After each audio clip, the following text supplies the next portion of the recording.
Welcome to today's episode on how to conquer the SAT with 10 proven strategies.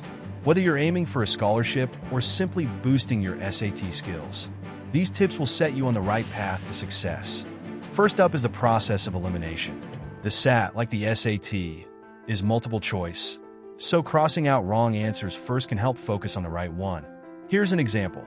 If a reading question asks about the tone of a serious passage, you can immediately eliminate choices like humorous and sarcastic.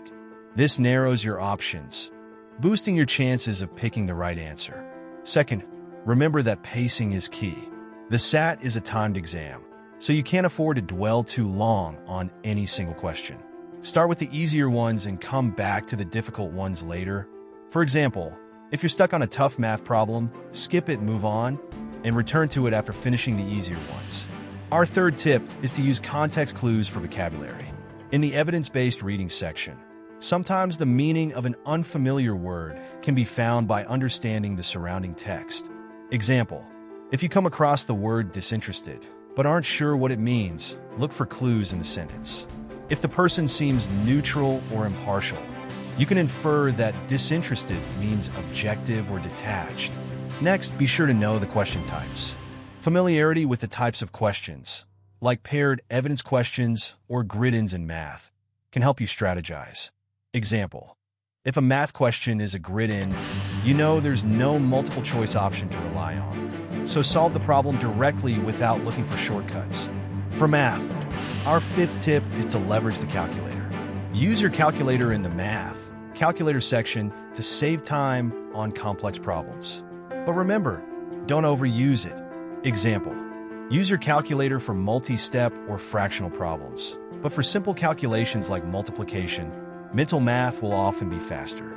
Moving on to tip number 6, the writing and language section, test your knowledge of common grammar rules. Focus on essential rules like subject-verb agreement, punctuation, and sentence structure.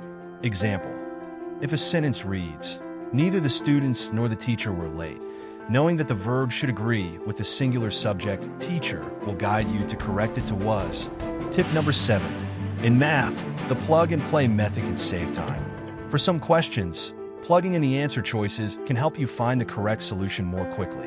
Example, if you're asked to solve for x, substitute the answer options into the equation to see which one fits. Another helpful strategy is to read the questions first for reading comprehension passages. Knowing what to look for helps you scan for the most relevant information. Example, if a question asks, "What does the author imply about the economic state?" Look for sections that address the economy rather than reading the entire passage word for word. Now let's talk about score weighting. Unlike the SAT, the SAT is often used to qualify for scholarships like the National Merit Scholarship, and every question carries the same weight. Example, don't waste 10 minutes on a tough problem if you could answer several easier ones in the same time. All questions are worth the same, so maximize your accuracy. Lastly, it's critical to simulate test conditions. Before test day, take full-length timed practice exams to help with pacing and build endurance.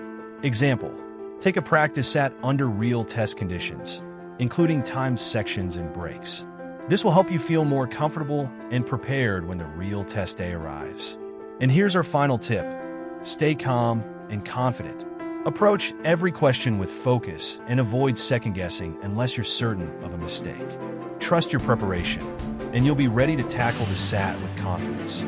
With these strategies in mind, you're now equipped to ace the SAT. Be sure to check out resources like College Board for free practice tests and additional tips. Good luck, and we'll see you next time.